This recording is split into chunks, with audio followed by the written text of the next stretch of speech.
नमस्कार, बीएसटीवी देख रहे हैं आप। मैं हूं आपके साथ सोनू सेन।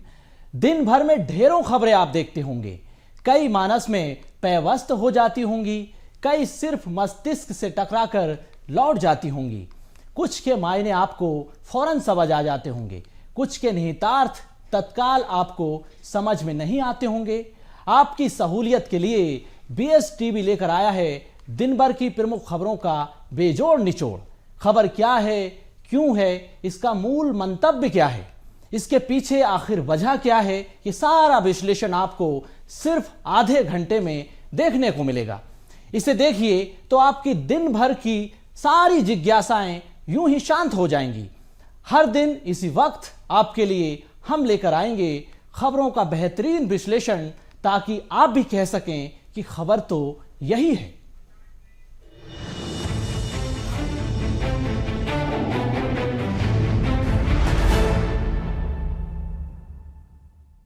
तो शुरुआत करेंगे देश की सबसे बड़ी खबर के साथ। अलविदा मनमोहन। जी हां, हमारे बीच मनमोहन सिंह नहीं रहे हैं। भारत के पूर्व प्रधानमंत्री और प्रसिद्ध अर्थशास्त्री डॉक्टर मनमोहन सिंह का निधन हो गया। पूरा देश शोक से व्यथित है। देश दुनिया के तमाम दिग्गजों ने उन्हें विनम्र श्रद्धांजलि दी, नमन भी किया, अपने अनुभवों को याद भी किया है। मनमोहन सिंह ने अपने सरल सौम्य स्वभाव के कारण अलग पहचान बनाई। महान अर्थशास्त्री के निधन से देश दुनिया में शोक की लहर है। हमने एक महान नेता को खो दिया, विचारक को खो दिया, अर्थशास्त्री को खो दिया। 92 साल की उम्र में उन्होंने अंतिम सांस ली है। ये खास रिपोर्ट देखिए।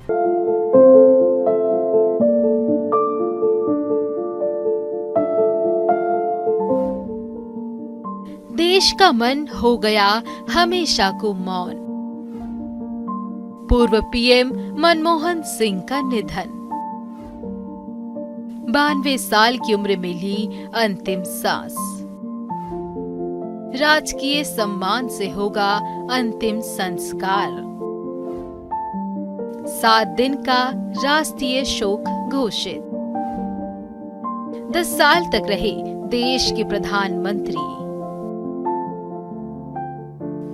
92 वर्ष की उम्र में देश की राजनीति के एक तारे ने इस दुनिया को हमेशा के लिए अलविदा कह दिया। 10 साल तक देश की बागडोर संभालने वाले डॉक्टर मनमोहन सिंह ऐसे इकलौते प्रधानमंत्री थे जिन्होंने इससे पहले वित्त मंत्री और रिजर्व बैंक का पद भी संभाला था। गांधी परिवार के बेहद करीबी रहे मनमोहन सिंह के फैसले भी चर्चाओं में रहे और उन पर सियासत भी हुई। प्रधानमंत्री कार्यकाल के बाद मनमोहन सिंह को लेकर चर्चाएं धीरे धीरे कम होती गईं। लेकिन हाल ही में संसद के सत्र के दौरान व्हील चेयर पर पहुंचकर वोटिंग करवाने के बाद प्रधानमंत्री नरेंद्र मोदी ने भी उनके संसदीय कार्यों के प्रति गंभीरता पर कहा था कि जब भी देश के लोकतंत्र की बात होगी तो मनमोहन सिंह जी की चर्चा जरूर होगी। Doctor Manmohan Singh ji wheel chair में आए, वोट किया। एक सांसद अपने दायित्व के लिए कितना सजग है उसका वो उदाहरण है। सवाल ये नहीं है कि वो किसको ताकत देने के लिए आए थे। मैं मानता हूं वो लोकतंत्र को ताकत देने आए थे। जब भी हमारे लोकतंत्र की चर्चा होगी तो कुछ माननीय सदस्यों की जो चर्चा होगी उसमें माननीय डॉक्टर मनमोहन सिंह की योगदान की चर्चा जरूर होगी। मैं विशेष रूप से माननीय डॉक्टर मनमोहन सिंह जी का स्मरण करना चाहूंगा। 6 बार इस सदन में वो अपने मूल्यवान विचारों से और नेता के रूप में भी और प्रतिपक्ष में भी नेता के रूप में उनका बहुत बड़ा योगदान रहा है। वैचारिक मतभेद, कभी बहस में छिटाकशी, वो तो बहुत अल्पकालीन होता है, लेकिन इतने लंबे अरसे तक जिस प्रकार से उन्होंने इस सदन का मार्गदर्शन किया है, देश का मार्गदर्शन किया है, वो हमेशा हमेशा जब भी हमारे लोकतंत्र की चर्चा होगी तो कुछ माननीय सदस्यों की जो चर्चा होगी उसमें माननीय डॉक्टर मनमोहन सिंह की योगदान की चर्चा जरूर होगी। 2004 से 2014 तक प्रधानमंत्री रहे मनमोहन सिंह का यूं तो मध्य प्रदेश की धरती से कोई सामाजिक जुड़ाव नहीं रहा है, लेकिन बीते 10 साल में राजनीतिक रूप से वे 3 बार सक्रिय रूप से प्रदेश में आए थे। 17 नवंबर 2013 जबलपुर में चुनावी रैली का संबोधन। कमलनाथ के साथ मंच किया था साझा। एक बार जब वे प्रधानमंत्री थे तब 17 नवंबर 2013 को जबलपुर आए थे। उन्होंने मध्य प्रदेश के तत्कालीन विधानसभा चुनाव के लिए एक चुनावी रैली को संबोधित भी किया था। उस दौरान उनके साथ मंच में कमलनाथ भी नजर आए थे। इस सभा के 6 महीने बाद ही यूपीए की सरकार चली गई और नरेंद्र मोदी प्रधानमंत्री बन गए। 21 नवंबर 2018 विधानसभा चुनाव के दौरान इंदौर दौरा। नोटबंदी के मुद्दे पर सरकार पर लगाए थे आरोप।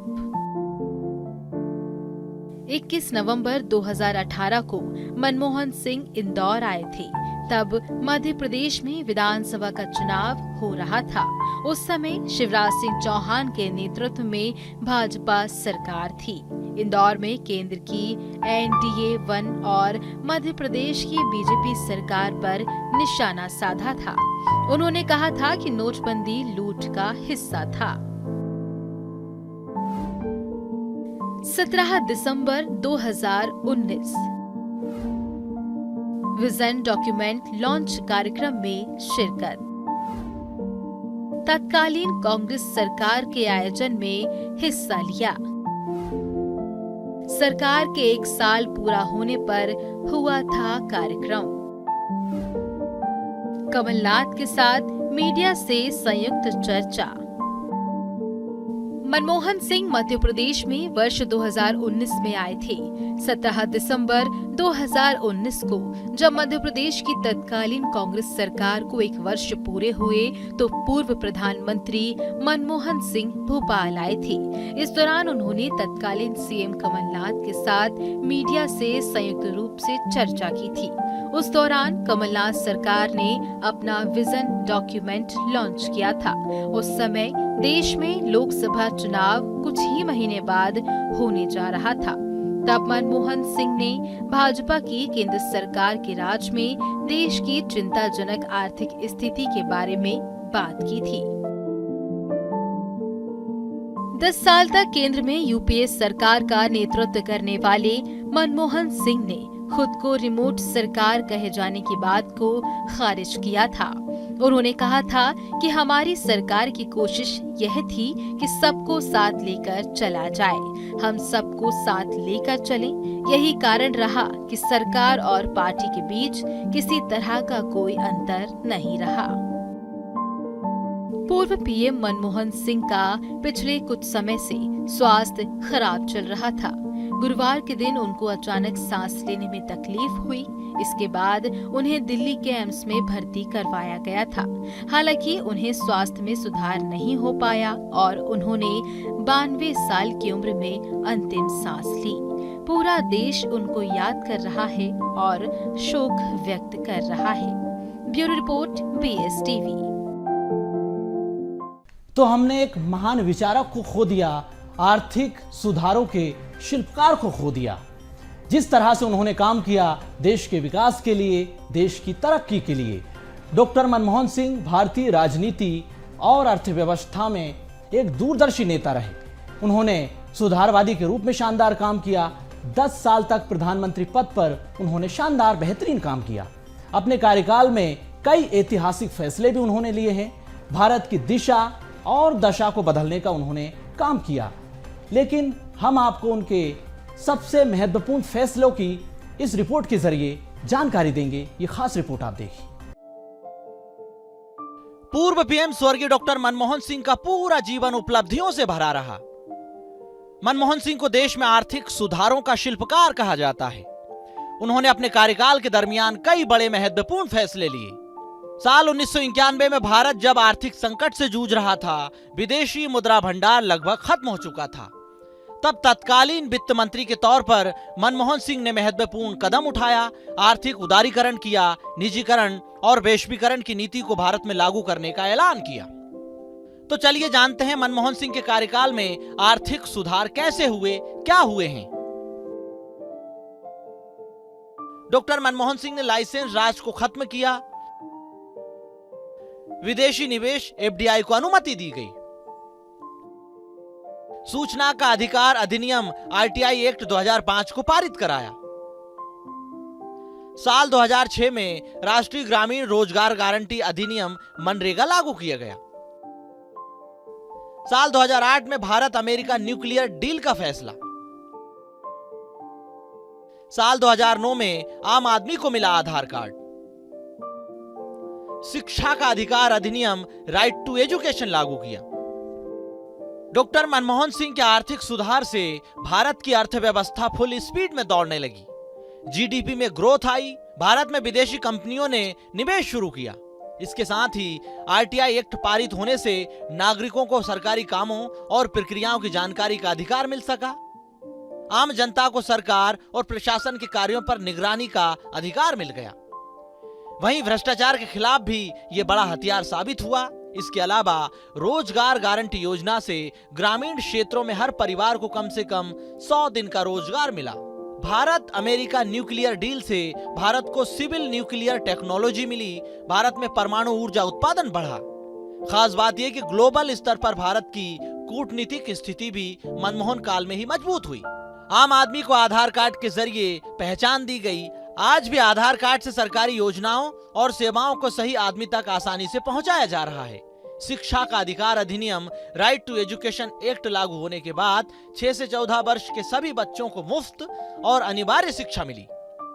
सरकारी और निजी स्कूलों में शिक्षा की गुणवत्ता में सुधार हुआ। गरीब और हाशिए पर रहने वाले बच्चों को बेहतर शिक्षा का अवसर भी मिला। तो चलिए अब बात करते हैं खबरों के अगले पड़ाव की। लूट के हिस्से कितने किस्से। तो तमाम किस्सों की आज बात होगी। लूट के हिस्सेदारों की बात करेंगे, किस्सेदारों की बात करेंगे, राजदारों की भी आज बात करेंगे। जी हां, हम बात कर रहे हैं करोड़पति कांस्टेबल सौरभ शर्मा की। आज सौरभ शर्मा की पूरी क्राइम कुंडली का कच्चा चिट्ठा हम आपको बताएंगे। साथ ही बताएंगे कि काली कमाई के धन कुबेर कांस्टेबल के क्या क्या किस्से हैं, क्या क्या कारनामे हैं। तो सबसे पहले आपको बताते हैं कि आखिर जो आज की जो महत्वपूर्ण जानकारी है, महत्वपूर्ण तस्वीर आप देख रहे हैं, ये सौरभ शर्मा के घर, ठिकानों, दफ्तरों के बाहर की तस्वीरें आप देख रहे हैं। आज छापामार कार्रवाई की ईडी ने, क्योंकि भोपाल में परिवहन विभाग के पूर्व आरक्षक रहे हैं सौरभ शर्मा। इनकी मुश्किलें अब लगातार बढ़ती चली जा रही हैं। सौरभ के घर और ठिकानों के बाद अब ईडी ने रिश्तेदारों के यहाँ पर, करीबियों के यहाँ पर छापेमार कार्रवाई की। इस दरमियान ग्वालियर, भोपाल, कई ठिकानों पर छापामार कार्रवाई की गई। भोपाल में सौरभ शर्मा के 3 ठिकानों पर एक साथ छापामार कार्रवाई की गई। ईडी ने अरेरा कॉलोनी स्थित जयपुरिया स्कूल के ऑफिस पर भी छापामार कार्रवाई की। यहां पर चेतन सिंह गौर रहता है, करीबी है, ऑफिस भी चलाता है, स्कूल भी चलता है। ईडी ने इसी ठिकाने पर छापामार कार्रवाई की। कई महत्वपूर्ण खुलासे हुए। यह सौरभ शर्मा का दूसरा घर है। यहां पर रिनोवेशन का काम चल रहा है। इसके साथ ही जबलपुर में भी सौरभ शर्मा के जीजा के घर पर छापामार कार्रवाई की गई। खास बात यह कि कार्रवाई लगातार चल रही है। 19 दिसंबर को लोकायुक्त की टीम ने छापामार कार्रवाई की। महत्वपूर्ण छापे में कई खुलासे हुए। इस दरमियान 2 करोड़ 95 लाख रुपए तो कैश जब्त हुए। दूसरी महत्वपूर्ण बात यह कि 2 क्विंटल चांदी भी बरामद हुई, सिल्लियां भी जब्त की गई, सोने चांदी के आभूषण भी बरामद हुए हैं, प्रॉपर्टी के दस्तावेज भी मिले। तो उसी रात खास बात यह कि भोपाल के मिंडोरी के जंगल में भी एक कार मिली। इस कार में 52 किलो सोना बरामद हुआ, 11 करोड़ रुपए कैश भी मिले। तो ये कार सौरभ के दोस्त चेतन सिंह की थी। तो करोड़पति कांस्टेबल का पूरा कच्चा चिट्ठा आपने देखा, लेकिन आपको दूसरी एक ऐसी तस्वीर दिखाते हैं, वो मनहूस बंगला आपको दिखाते हैं, जो कि सौरभ शर्मा का ही ठिकाना आप देख रहे हैं। ये सौरभ शर्मा का ठिकाना है। अब इसको मनहूस बंगला कहा जा रहा है। खबर यह है कि बीते 20 साल के भीतर इस बंगले के 4 मालिक बदला चुके हैं। जो भी इस बंगले में रहा बर्बाद हो गया, कंगाल हो गया। सौरभ शर्मा ने सस्ते के चक्कर में यह बंगला खरीदा था। अब यह बंगला कैसे मुसीबत बना, आप देख सकते हैं कि कैसे पूरा कच्चा चिट्ठा देश के सामने है, जनता के सामने है। चलिए बैलेट से बिसात की बात करते हैं। बैलेट से बिसात की बात इसलिए भी क्योंकि छत्तीसगढ़ की सियासत में लगातार नगरीय निकाय पंचायत चुनाव को लेकर सियासी घमासान देखने को मिला। अब धीरे धीरे पॉलिटिकल पिक्चर क्लियर होती चली जा रही है। छत्तीसगढ़ में नगरीय निकाय पंचायत चुनाव होने हैं। अब सियासी गलियारों से खबर आई कि प्रदेश में पंचायत और निकाय चुनाव बैलेट पेपर से होंगे। डिप्टी सीएम अरुण साव ने कहा है कि ईवीएम का इस्तेमाल निकाय चुनाव में नहीं होगा। निकाय चुनाव बैलेट पेपर से कराए जाएंगे।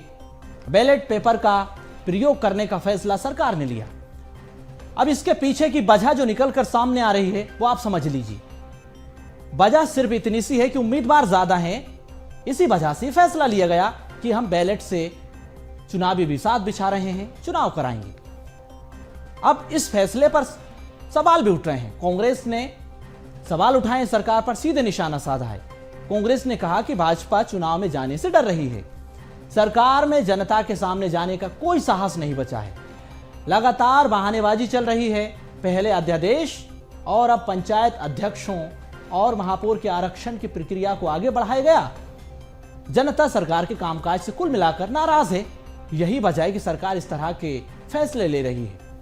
फिलहाल सरकार प्रशासन की अपनी तैयारियां हैं, कांग्रेस की अपनी तैयारियां हैं, बीजेपी की अपनी तैयारियां हैं।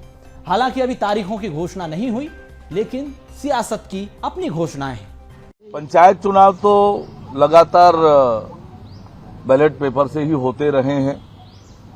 निकाय के चुनाव पिछली बार बैलेट पेपर से हुए थे और इस बार भी बैलेट पेपर से ही चुनाव होगा, क्योंकि ईवीएम की तैयारी के लिए समय कम था और इस दृष्टि से पोस्टल बैलेट पेपर से ही चुनाव कराने का निर्णय हुआ है। कांग्रेस ने इस विषय को लेकर के सवाल उठाया था कि ईवीएम पर चुनाव नहीं होने चाहिए। चलिए, बहुत बहुत धन्यवाद है सरकार को कि उनको सद्बुद्धि आई और बैलेट पेपर से चुनाव कराने का फैसला लिया है, जो आज अधिक पारदर्शी है और सबके लिए विश्वसनीय है। तो स्वागत है इसका। अब आप इस तस्वीर को देखिए। हिंदू आबादी पर आर पार की बात करते हैं। देश की सियासत में वैसे ही हिंदुओं पर घमासान राजनीति में अक्सर मचता है, लेकिन इस तस्वीर को आप देखेंगे, समझेंगे तो जानेंगे कि आखिर आबादी पर आर पार क्यों है। इंदौर के संत हैं विनम्र सागर महाराज जी, जो आप देख रहे हैं। इनका एक बड़ा बयान सामने आया। कह रहे हैं कि हम दो हमारे दो का जो नारा है, उसकी वजह से हिंदू आबादी घट रही है। भारत के आदिवासियों का धर्मांतरण कराया जा रहा है। हरिद्वार वालों ने नारे को स्वीकार नहीं किया, यानी कि एक तरह से वो सीधा निशाना साध रहे हैं कि भारत में हिंदुओं की आबादी कम हो रही है। आबादी कम क्यों हो रही है? क्योंकि हम दो हमारे नारे को हिंदुओं ने तो अपना लिया, लेकिन दूसरे पक्ष ने नहीं अपनाया। किस पक्ष की वो बात कर रहे हैं, उस बयान को आप सुनिए, देखिए, समझिए, खुद देख लीजिए। जो भारत की एक प्रधानमंत्री बनी थी इंदिरा गांधी जी, उनके टाइम से एक नारा निकल गया। आप सोचिएगा कि उनके टाइम से एक नारा निकला था, हम दो हमारे दो। इसके पहले वो नारा नहीं निकला बंधुओं। इतिहास को थोड़ा टटोल के देखिएगा। सारे हिंदुओं ने इस बात को दिल से स्वीकार कर लिया, हम दो हमारे दो। हरिद्वार वालों ने स्वीकार नहीं किया, उनके हम दो हमारे 8 होते हैं। तो हिंदू आबादी पर आर पार की सियासत हो रही है। अब इस सियासत की आंच छत्तीसगढ़ जा पहुंची है। बीजेपी के प्रदेश उपाध्यक्ष हैं शिवरतन शर्मा, वो इस पूरे बयान को लपकते हुए नजर आए। इंदौर में एक जैन संत ने जो बयान दिया, उसी पर उन्होंने कहा कि मातृभूमि का विभाजन मजहब के आधार पर एक बार हो गया है। आजादी के 75 साल में डेमोग्राफी का बदलना चिंता का विषय है। आप सुनिए पहले शिवरतन के उस बयान को। देखिए, हमारी मातृभूमि का विभाजन मजहब के आधार पर एक बार हो चुका है और आजादी के इस 75 साल में बहुत से स्थानों की डेमोग्राफी चेंज हुई है। ये चिंता का विषय है। तो अध्यक्ष की रेस, फग्गन का फेस आप देख रहे हैं। फग्गन सिंह कुलस्ते हैं, बड़े नेता हैं, वरिष्ठ नेता हैं, मंडला से सांसद हैं फग्गन सिंह कुलस्ते। इनका एक बयान सामने आया। मध्य प्रदेश बीजेपी में संगठन चुनाव की कवायदें चल रही है। मध्य प्रदेश बीजेपी को नया प्रदेश अध्यक्ष भी मिलने वाला है। बीजेपी के प्रदेश अध्यक्ष हैं मौजूदा वीडी शर्मा, कुछ दिनों के मेहमान हैं, उसके बाद नए अध्यक्ष की तलाश तो हो ही रही है। इस बीच फग्गन सिंह कुलस्ते का बयान सामने आ गया। दावेदारों के नाम जिस तरह से सियासी गलियारों में चल रहे हैं, अटकलों का बाजार गर्म है। इसी बीच फग्गन सिंह कुलस्ते कह रहे हैं कि मैं जिम्मेदारी लेने के लिए पूरी तरह से तैयार हूं। पार्टी जो जिम्मेदारी देगी स्वीकार है। हालांकि किनारा करते हुए भी नजर आ रहे हैं। कह रहे हैं कि फिलहाल तो प्रदेश अध्यक्ष की किसी दौड़ में शामिल नहीं हूं, लेकिन आला कमान जो तय करता है वही तो होता है। सुनिए आप। कोई दौड़ नहीं कहना चाहिए। मैंने कहा भाई ये तो मेरिट पे होता है।